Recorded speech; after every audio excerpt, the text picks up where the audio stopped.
nhai bỏ hông e là nạp người với lan lùi tay trắng màng bằng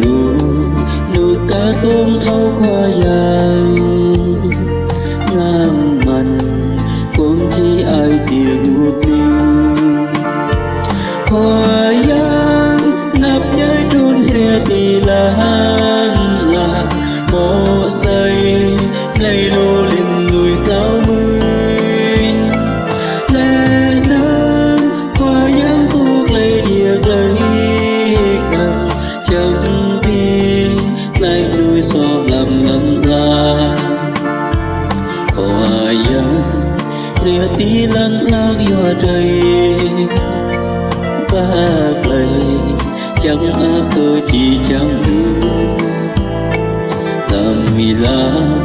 mà tít mọc lấy ngay trăng tuôn chân sáng trút cơ bộ chẳng mang khoa giang nạp nhai trốn rìa tì lẫn là mô xây này lô lên nồi tao mươi lẽ nắng khoa giang thuốc lấy việc lời nặng chẳng biết lại nơi xóa lòng lặng la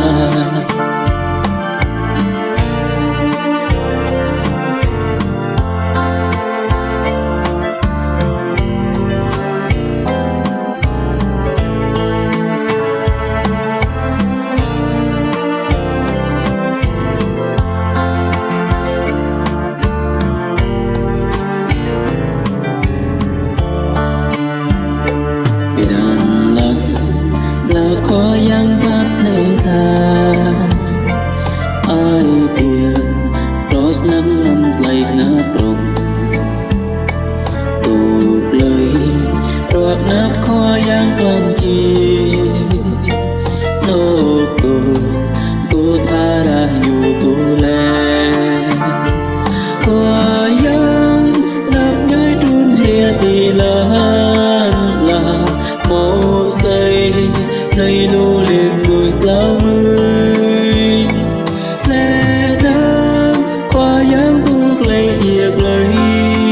nằm chẳng biết lại nuôi xóa ngầm lặng la